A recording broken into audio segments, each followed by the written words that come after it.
Azali, président INCT. Azali, directeur et cabinet à chef de l'État. Donc, elle a aussi ils ont pour les présidents de la République. Donc, on a dit que un bilan autre le peuple, aller aux autres continuer aussi mater. Il faut tout la s'inspirer en antiséqué du roi, l'ingé va aventure pour nous comprendre que non, va aventure n'a pas que ça là où ils allaient ici, nous souvent à travers notre vision là-bas. Si on a traverse notre vision là-bas, ils ont clair, l'ingé va démissionner. Donc, ils ont que non à démissionner. Donc, ça 15 millions qui. Moussa les osas de magistrat ça Moussa nango dossier sur des moutons dossier il y a pour ça qu'à paix mon belé on a to bi que non ali au caméra zo côté sur tikié au bébé ça il mange il y a les peuples d'abord et on to la musique d'esprit à comprendre que non ata azana par exemple chaque jour na bureau mais azana d'esprit où le peuple où alingi ba venti ta zone là on te so comme c'est vital camé to sali encore to répondre à tout travailler selon vision et les peuples d'abord. Mais tu peux ça dans confiance dans la campagne électorale. Mais tout le monde c'est comme si elle comme directeur cabinet au l'amour sur le vieux esprit en Mabé ou à Koyiba ou à Osala Mabé. Alors bisous nous les combattants, nous les peuples congolais nous opposer dans farouchement si nous région de l'Iné il y a Mkonjambo Kafati béton le peuple d'abord. D'abord tout ça des moissons dans stade des martyrs tout les autres non aux en force mon machine politique. On nous a pris tout écrasé. Mais tout boy la politique ils ont le dynamisme. Oui tout ça tout ça est lourd. Mais tu as la capacité, l'IDPS a cette capacité-là, il y a aucun de franchir une gelée et puis tu as si des moissons dans le stade de marché.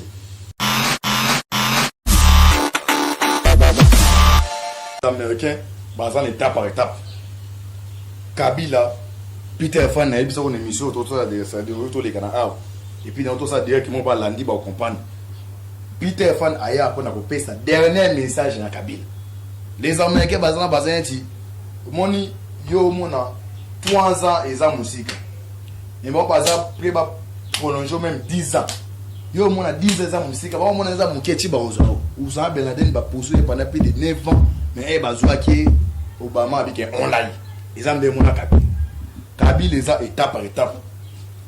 Obomi batu, to boyi ba kangayo, mutu les a traîné na Kinshasa, tika pouvoir.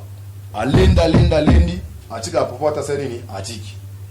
Azongi Pharaon est pas Pharaon Kachine t'es beaucoup quand bango aye susu a ko compliqué président ya on ba qui copier dernier avertissement que non merci tala makambo ezali bosono ya ngoyo a ko dissoudre l'Assemblée nationale ba au niveau na CPI na déposition ça les maté tike ça ma boye donc Kabila a dernier avertissement et puis avertissement a PC wana ni collaborateur na yebi.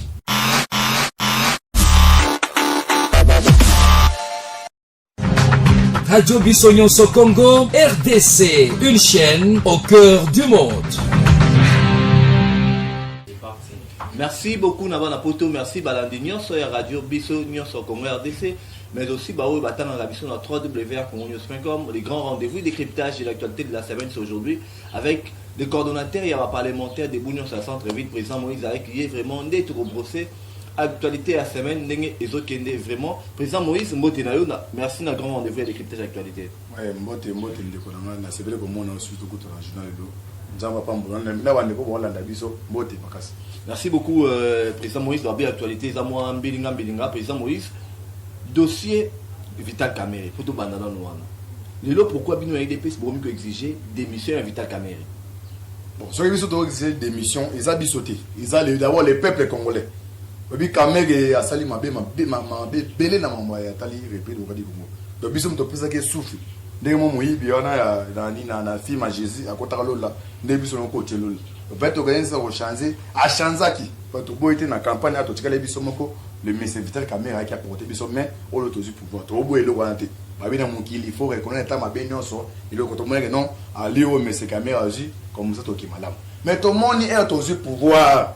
Kamerhe zone supo na yi. Il y a un peu de non sorti à l'Oyo, il y a Azali, président INCT, Azali, directeur et cabinet à chef de l'État. Donc, il y a aussi ils ont pour les présidents de la République. Donc, il y a un bilan autre le peuple, aller aux autres continuer aussi mater. Il faut tout la s'inspirer en antiséqué du roi, il va aventure pour nous comprendre que non, aventure n'a pas que ça là où ils allaient ici, nous souvent à travers notre vision à Bango. Si on a traverse notre vision, ils ont clair, mais va démissionner. Nous disons que non à démissionner. Donc ça 15 millions qui Moussa les osas de magistrat ça Moussa nango dossier sur des moutons dossier il y a pour ça qu'à paix mon belé on a to bi que non ali au caméra zo côté sur tikié ça image, il y a les peuples d'abord. Et on la musique l'esprit à comprendre que non, ata azana par exemple chaque jour dans le bureau, mais ils ont l'esprit où le peuple où a l'ingi va vanter ta zone là derrière. On te dit comme c'est vite comme tout ça li encore to répondre à tout travailler selon vision et les peuples d'abord.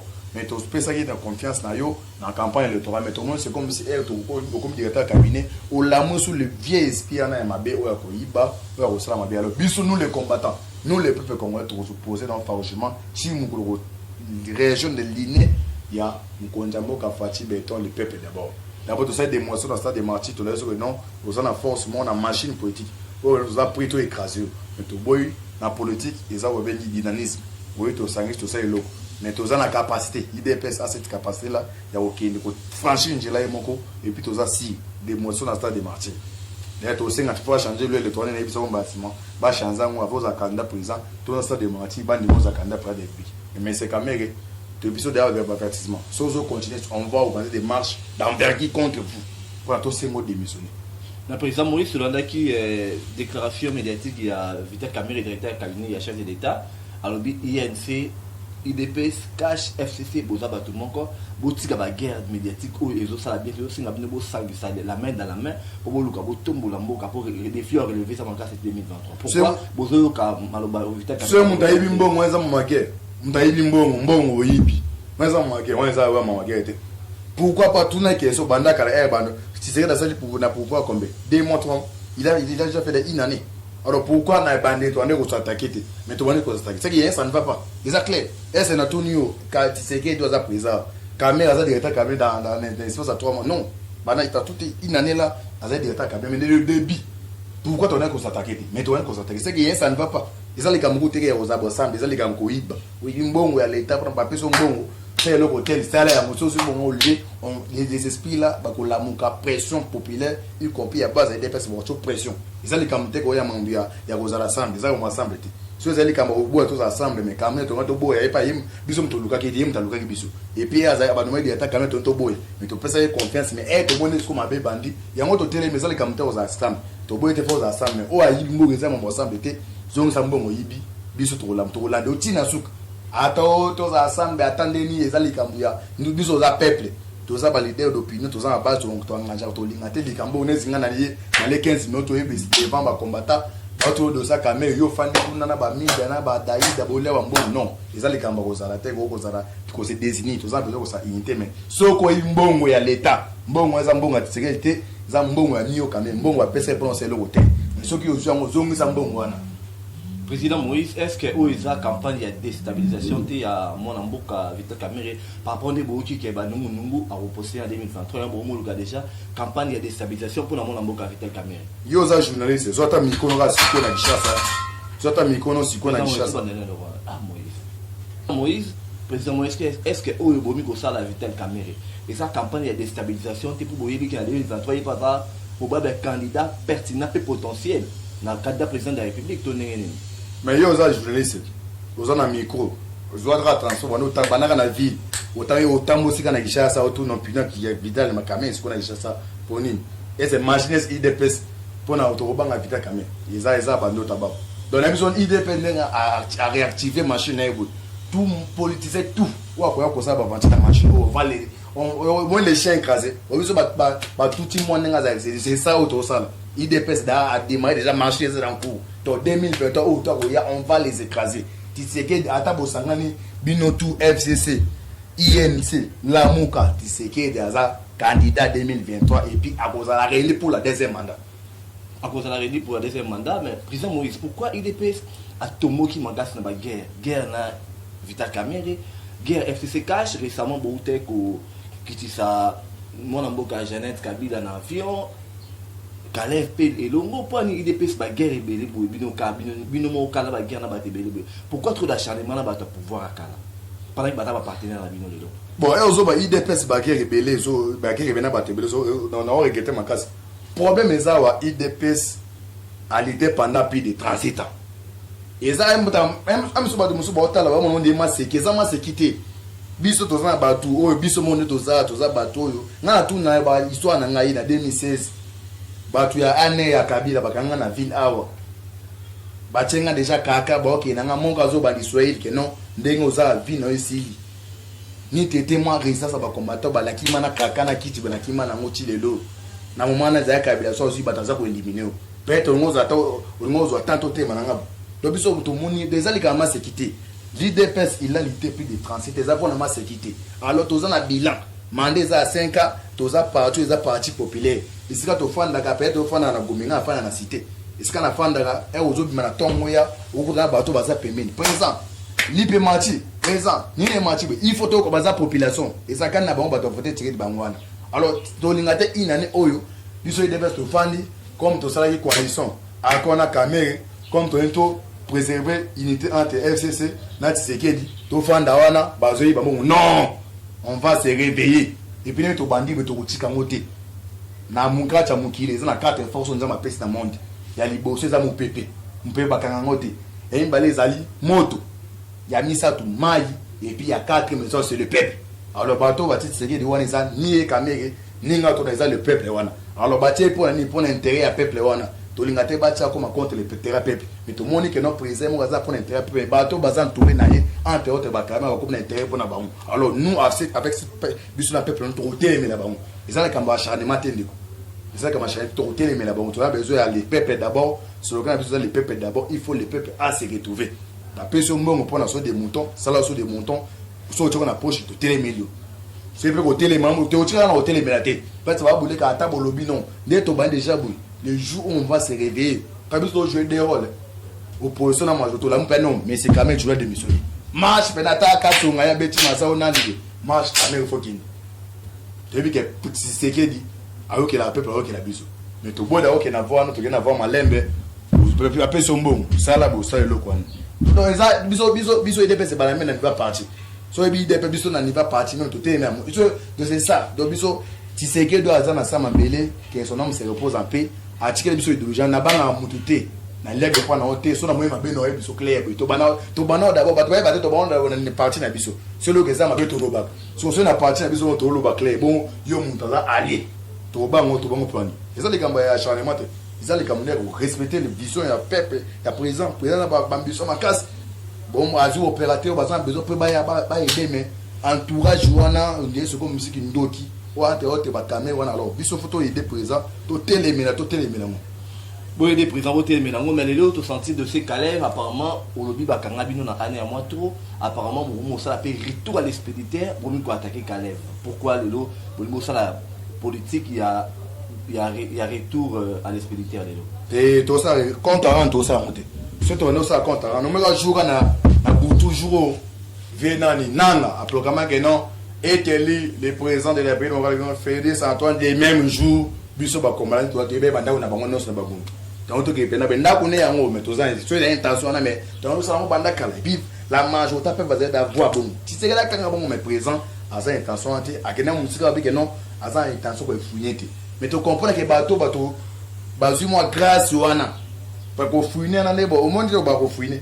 bato ba surtout fouiner ils ont même bato ba sala mabe ma casse ko le kana bato akabila o ante ote ba jape ben surtout aussi il mange que non tout à moi na maboka pas vous voyez des histoires donc il y a ngwando azakuna ngwando donc on présent que non na boy ko fouiner parce que na fouiner j'espère que il devrait sortir et mort banda ba moto ko sauver la prison pour laisser le partout banda histoire na o ati wasimba arme était pona makila ba za IDPS donc surtout fouiner tous ces gens là ils ont la muka et c'est ba moto ko sauver na ba sauver la prison donc to baki pour ko fouiner donc pour ça awa ndeo Caleb yé bonne chance à Zuana à profiter dans mon assalamabe pour votre information bah ça système wana tous les ministres à FCC nous au moins na ba ministre tout ba directeur cabinet on va ba service à la semaine à Kabylie donc tous les jours ba pesa mabe na ba pas Caleb puis Caleb va auto contacter deux présidents africains entre autres ça sur les sous il comprend aider long mais habiter les stations les programme ba pire petit ba pire via Fati ba PC code donc nenga zana so na e jisi dem to ça musama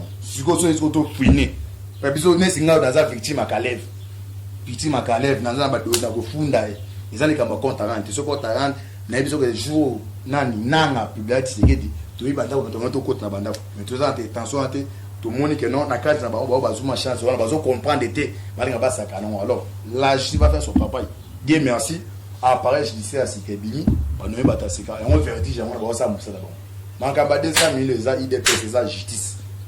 L'état de toi eza justice. Obomi mutu pas nezali. Eza les kamba compte à rendre.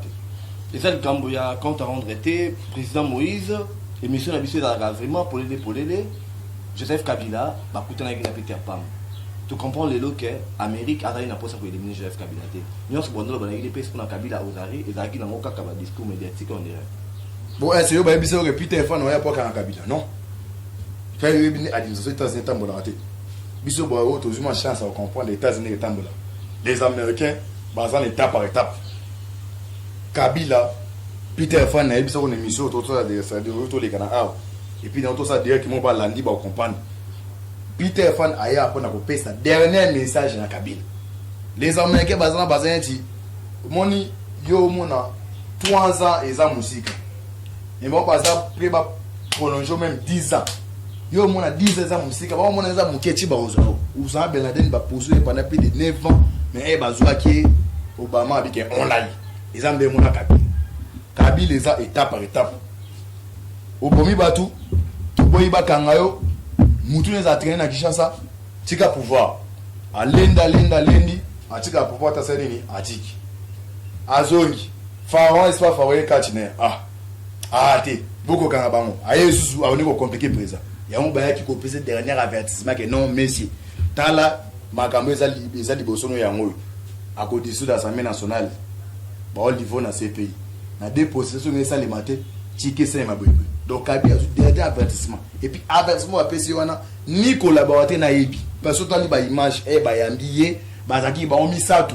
Peter Fan ambassadeur États-Unis. Donc maison on appelle ça bande ko ba vie au Bolanda Kabila. Kabila azo dribé bino. Azo lingata puis ça image que non aza affaibli. Avec que ça veut dire image a comme affaibli, beaucoup qui m'a beaucoup les partis sekedi. Ayi ba politique comme lesbien. Yango zo peut ça image wana. Mais les messages question déjà, n'a ça bande que non présent a des possibilités. Ce qui a raté condition ça met ensemble les seules façons à quoi affaiblir Kabila. Et puis on affaiblit Kabila, prophétie a passé moi après ça que non, tu sais que là on majorité mon élé qui là-bas, c'est ça la marche. Donc tous les batailles sont mises en marche. Et au moment que général électrique a ils ont aventurité. Et bayaka balingaka chambo wana kimeza. Balingaka corruption te surtout le kwana corruption.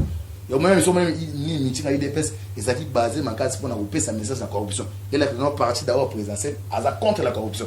Surtout le message à présent a jamais que de ça bon. Alors ndenge baye awa eza dernier avertissement na Kabila. Quant à lui, comment c'est 30 jours à raisonner. C'est pesa 2 mois quant à lui. Mais na mois ya mars o ba jouer zo ya awa makamba minene eza kolanda. Makamba minene eza kolanda. Mamamni eza kolanda président Moïse na uti kolanda honoré Ngwanda à l'objet que balkanisation et ça médité et ça vraiment réalité dans le Congo parce que la prévanée insécurité dans l'Est ils ont persisté kaka réaction bon honoré Ngwanda moi balkanisation abandon ba 2011 donc ba jour ya le mois akima muso ibeye nesiye penda so mama ko fini wana jour chama konera ba kambasa na marche vraiment de dernièrement toto deux jours ni comme to les kana zeda ni commémoration ya marche ba chrétien Ngwanda wana ba lubenga les terminateurs pour ma za ba massacre mort génocide mort terrible non bien un génocide donc yeza ba terme wana eza ba organisation na ba collabo za deux termes o ba combattre ba utiliser parce que muto zara piéger na makamé zara ba combattre donc yenguta ma mne sur le lobby moni mutade ko fa mutali boma so lande no so ma boma donc za ndota ba organisation banda le robo total c'est ça mandat 5 ans au moins une année si c'est aussi là on tire la terme ba organisation pour les autres deuxième mandat Congo eza au terme mais il a tiré la terme eza ba disation il faut répondre bon tout ça on est sérieux pour venir à tout le peuple souffre total la solution to zo là ba on fatine ba déjà ba début que non année za année action peuple ko sepe la tika biso ko miso na ba disation ba Ngwanda na ba la yo abengo ba disation mo inutile to zo atana biso eza ngonga ba bo ba YouTube na minute ochemo megano o le sata pona Ngwanda ba organisation aloba on lelo aloba on loba ko ne ko bon team ko esmosi ya eza distraction tout le monde est sérieux ba doit ta biso Tim Kololi Fakoya et terme wana eke na mariage concept yo jamais kabunda autour dans stade des martyrs bino IDPS to sentir moi esprit ya dictature ya Kabila pe ko sina bino bobo tika pouvoir Tim Kololi Fakoya pour ni boli partager pour ni boli pour partager pouvoir na mona boka caméra était au procès na coalition na sa cache si ko ngana comprendre bino te biso ndo lité puis de 37 ans pourquoi vous avez IDPS pourquoi vous avez pour être 37 ans parti politique non nous allons créer parti na objectif est zanini cause pouvoir on a ko umela lango ko umela zandeni ngai na to créer parti politique comme on a pour ça Moïse comment par exemple Moïse a aussi pouvoir être aussi pouvoir totalement conscient en boka wana dictature zanini o bata ese ba ngaba sala kabila o non fait stikala non totalement conscient le Bénin mandat moko deuxième mandat abu pia Tshisekedi akei total na kati ya parti na biso ko parce bilan ya parti botala wonde bo gérer mboka et puis toza ko espérer toza na conviction que IDPS na go gérer mboka peuple congolais vie na s'améliorer vie na libre ah non IDPS fata ça qui bien bon présenter mutu mususu comme da conseil bi se demander ko ki mutu mususu total na kati ya IDPS ah Moïse Ogese Kabuya Jama Kaboun bon to prends Jama Kaboun yé pas yé wana premier mandat deuxième mandat à long peuple congolais salaire zaki $400 et comme $600 ah IDPS bino pena partout wana boza ba visionnaire bo misa toujours ka ba na malam ba to kitoko bo poser mutu yesu c'est pas la biso toujours IDPS ouais la démocratie la dictature et au sama un c'est la dictature eza démocratie ou démocratie malamu ya wana to kina bila chose démocratique eza dictature dega kabuna lobaki nepe na répéter awa IDPS dans une makambo donc so mona tie to na to lunga bandoki wana banga tie so ba sikal wa to lunga bandoki wana ba comprendre non ba to yo diga lito balité nde bazu pour comme bazala makambo malamu peuple ordinaire bango biso kare ko ti ba photo empêcher moto be c'est machin to télé mais là d'abord ça barrière moko au ka barre de mur de belé kosa la démocratie l'IDPS restera timugo so monsieur oya yesu masi timugo yesu masi ya akoya timugo yesu masi ya akoya président Moïse les lobbies rouges apparemment slogan effectivité dans notre sentir en mode vraiment la veste so ko tuna Caleb siko aochi beto tambata na keso tuna gamu so tuna Caleb siko ko tuna Janet tuna ngwa ekasanji yana bakaye tala na mwasoni video boto mono to le kan reso soana moi si na kata ndaka ofi alo banina chiluba ke non ayo de non adi mana mo na bota tala ba pour politique congolaise non no boto de mana eza maleki yana ke na beach una ke kombo gentini kombo nani kombo nani gugu jona lo bana terminato comme nani ouais kasanji ati comme kuna na bana beach ngobila o Marie Claire se déguiser pas qui pas era au dite ba taplo ka bon donc na tuna wa création tuna makambo ya big rouge tuna vie Calais va auto le la siko auto ça la intervention siko leli non ba kizenga ke non na déstabiliser nini ba institution ngamona na ba ki c'est un peu ça la kana déstabiliser non le lito ko lela donc pour pitié la voiture ba no ba kabila ko la morambo ka zabino ba kabisa vous allez payer comme chance ou après c'est no perte bon ko lela il a plagué le oh non ba kizenga nenga déstabiliser ba sambo ka ninga na participer pour le élection za ko lela no le lito ko lela non le lito ya ko lela ku je za marche et barré ba te belé de na ba do et barré so ça per journaliste per d'investigation qui t'a pas intérêt même surtout dans question là. Le président Moïse fait le bac de 2020 et année action. Jusque là, l'action est d'abord déjà dans le terrain déjà. 2020 année action. Les chefs de l'État, le bac beaucoup ça déjà tourné. Année action. Ni ça dans le terrain de monnaie beaucoup de sanctions mais action parce que pour la population congolaise, alors s'attendre à la retombée positive sur le plan social. Yo ba interpellation ça il m'a eu bien monté ba interpellation ba DG banque ba tout ba déclaration sur ba interpellation mon ko na mo. Yo bien monté. Papa. Par rapport des gens ça bien arrêter ça. Donc les faits déjà présents changer appareil judiciaire wana tout. Au moins ba Caleb wana tout. Comme ko interpeller on big ou des salam ça là. Deux autres barré pour na rapidement au quand libo pour essayer parce que ils ont barré terrible. Mais il y a un épisode que non, tout ça na mois février 2019. Chito comme na mi-mars. Otoye na oya so ato tout na ha. Oya so ato tout na projet budgétaire 11 milliards société et commune à 8 milliards. Le quota fausse information. Fake news. Lobo 8 milliards. Ouais, faut 8 milliards. Ando ko ba la lobo la déclaration commune. Ora yensa ma godema yo. Puis à finance. Junior Mata. O ba o tout était la ligne de ba cette déclaration ba regarder ça ba fake news. Fake news avec des 5 milliards. Mais est-ce que 8 milliards des 500 information de Yamata. Fake news. Fake news. Alobi Fachi a cause population, Alobaki 10 milliards par an. Et ça fake news. Propagandiste. Fake news, ça fake news. Donc ils vont mobiliser 10 milliards. Fausse information. Vous avez pesé sur Binote IDP, Bablo Bolo, Babo, quand vous réalisez. Fausse information. Ça la paie bien. Faut poser information, c'est vrai. Information presque information presque budget ça 11 milliards 1.3 na yo appelle que non ba auto ça déclaration ba mutu ba ministre ba za bité makamwana o ya ba gouverneur banque za ki wana ministre budget o modèle moi yo mta ça déclaration finance o amant wa biso azana ba mutu ba ça déclaration ko ba recader pour na rimer wana ils sont des fausses fake information tina FCC na ngambo ya namukana para o distraire ba ba ndeko ba za libano ba za mise information ngana biso za fausse information fake news budget itikali eza 11 milliards et puis net au 2020 tito comme en 2021 et on va 15 milliards tito matati présence sa mandat et comme à 30 milliards il t'a offert 17 votre budget ça 11 milliards budget ça 11 milliards selon IDP selon président Moïse non selon le gouvernement budget hanté selon le c'est pourquoi les a engagés ils ont engagé ozo ba le bitan de haut dans de haut non France Colombo ozo ba population bonene yo budget 11 milliards to pesa si kaboza cabinet za ba 4 milliards na appelé 11 milliards c'est facile beto aki a tourna yana 1 milliard ba qui c'est comme 11 milliards ce que que le gouvernement tient 11 milliards ça est maintenu ce que qui ni ça FMI parce que là la budget budget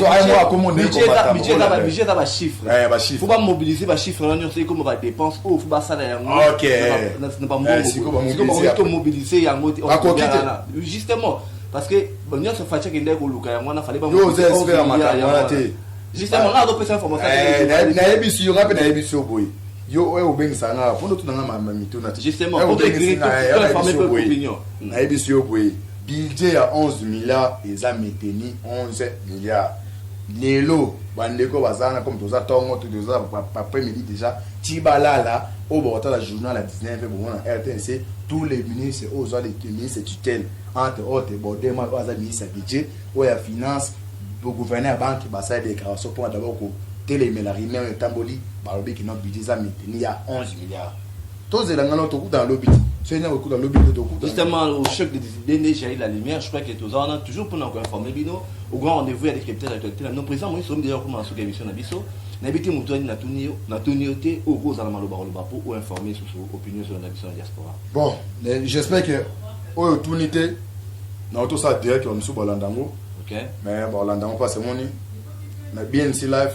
na NFC bande kuna bolanda wanga ja malgré na bamsu watu na kombo na numéro pesa te numéro za 097 05685 097 wa tout ba dégo à tous les analystes politiques des informations ou les informations d'état chaque jour na BNC live dans le canal merci na bato ba kodenga plateau pour na décortiquer ba balanda le message à ce qu'on a repéré c'est na bande o bolanda biso 2020 eza année aversion lui a reçu ba na récent ni et bande mais comme ba dokolomis o bazana ba part so mo déjà pour saison de ma prochaine na mwana na ba boti lui la sabata bongo il a ça da de qui non ato pesi mboka dirigeant du GMAB entre autres bon et cassage toujours FCC dès mon ba côté musu bande musu d'abord on peut ça message en directeur à cabinet chef d'état mais secrétaire Kamel tozana limima botosi mingi pana oyaki wana pour la vision mo abengi le peuple d'abord mais surtout mon que vision on est pour respecter toza d'accord na oté donc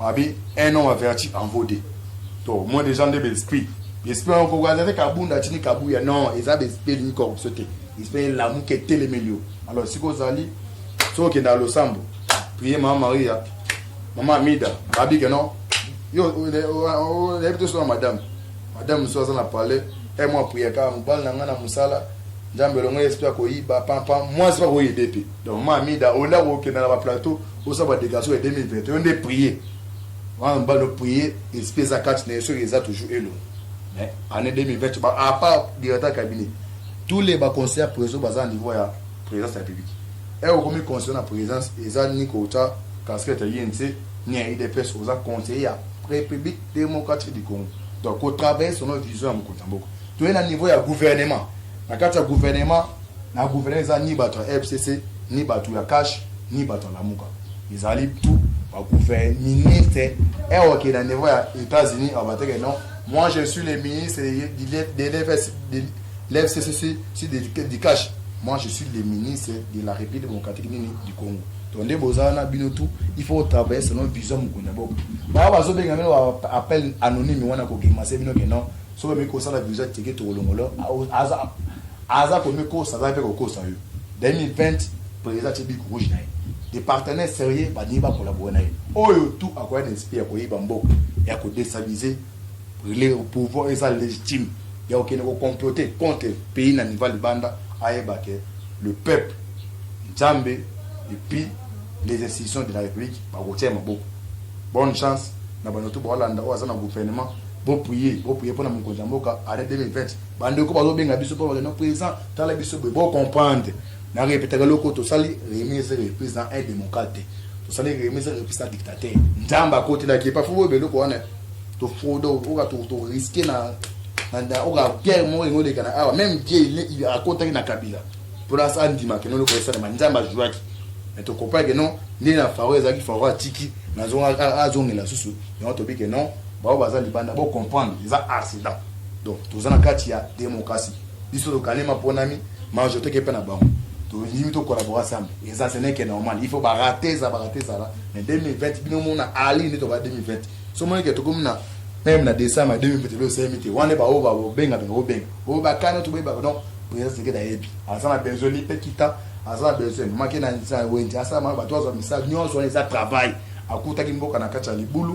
il faut télémer ngo bino tuba o baza ya IDPS bo comprendre la troté boyebi que non ba opérateur économique baza na biso à niveau ya des additions les chinois crise na kacha mboka na bon ça va jouer tu le moment dollar et mati tout cela ça va jouer mais avec des tous en la conviction tous à écouter espérer que non changement et au sara et puis changement des bandi aller toujours bandela moi je suis convaincu que non en 2020 Fati Béton a ça pour l'intérêt puis déjà bandi déjà comme ça. Merci beaucoup, Président Moïse. Moi, et moi, Suga Vato Sanayo, Batalamuka Balobi, oui, Ramta Salek et Boton Stade de Mati, l'air accueilli, Père et Tigalaki. Réaction rapide pour tout ça, maman. Oui, Ramta Salek, Stade de Mati. On a Batalamuka. Batalamuka. Mais quand vous savez, il y a mon envoyé à non d'Azana, Tinde, Baba annoncé au bêta les eaux légales. Tinde, vous avez coaché, Baba Zena Stade. Oui, Lazare. Surtout dans la tenue moto. Ici, c'est des Kamawé. Les 15. Oui, on va en salle. Non. IDP, c'est la machine. Ce qu'on a dans le temps, papa, tu sais, oui, Razak. Les avertis, ça, la baba, quitté. Tu sais, on a un début aux aboués. IDP, c'est la base, mon gros, que non. Tu as pris la technique pour la fête, c'est qui doit. Tu as pris. Par contre, on a d'autres, c'est le peuple d'Ava. Ce qu'on va batailler. Quand tu as bataillé, tu vas vite, tu vas regarder ça. Ce qu'on va ah! Même si du coup tu vas te dans mais IDP so et one exemple bataille on pour y avoir carton jaune écoute il y a premier avertissement mais ce bonus démonstration il y a testé juste au stade donc il peut la moi kende zoa Martin fallu incidé toi c'est bien incidé exactement une nouvelle élan ote incidé des boza wana bokina stade wana bino ko bobi msata ba mabana ba bobi msata ba bola msata ba nani ba Michael Jackson boya tout le stade sceptique. Alors lui, fallait pour pas remettre à concert dans la diaspora, Mbogezaka est stable. Réaction dans la sous-capoto au Chili. Bon, dans la diaspora, on a un bateau avec des vauriens, la majorité. Et bon, elle parle de la majorité, mais la bateau va combattre. Après, il va combattre, tout le monde va combattre. On va fouiller, mais c'est belé. On va avoir un changement. Puis, on va avoir un petit pour travailler dans mon côté. Mais la majorité, ça va combattre. Combattre, il y a un poto dans Ngunda. Ngunda na komba IDPS akomi kuna na poto yo te naza opposant naza muta IDPS la ka biso ba otoza to sala ba kati ba okechwana bo sai mu konukana na azali mamba secteur la kimbo protéger contre charge ya Genève ou protéger ba bani ba isile politique ba nani ba protéger ba so ne bazana cop ya boyo comment ya ba musicien ava fala ya bi ke fala beta concert le 18-19 abengi déjà vers les 15 ya ndeni biso ba komba oza to asengawa so limito tika consommer beta so na biso fara za 15000 asona ba ba musu ba bengi so na ba hotel a beta ça ba distraction donc na poto famille na bino baza aw ba ozela moi na biso kena na poto ba mo parcelle kembeni lo pembe tika ba distraction bon même les ba so kena malaisika ba fana na poto ba combattre bana otala wa so de irresponsable entre les ba bato ba irresponsable d'abord na famille so da muta monde là irresponsable na famille akomaka ala la mbule beta tisekedi mbule beta tisekedi boy bizansko na minute honnête fali okwempesha beta pona mutu yani kisekela boyi batu tika zeka ba distaso mais kalami était aussi ngam so kalami était aussi Kaming Tego là, merci beaucoup na ba audience ba fidèle ba abonné à BNC live bo continuer toujours kolanda biso mais ba o ba na posa ba publicité et les kanaka ya site oyo beaucoup mais la biso na numéro za s'afficher na ba écran là aux en agence aux en maison d'habillement aux en salon de coiffure ko hésiter té comme la biso na c'est on a to la publicité na to so la kaisa masolo. Merci beaucoup, restez branchés, restez nous toujours fidèles. Bye.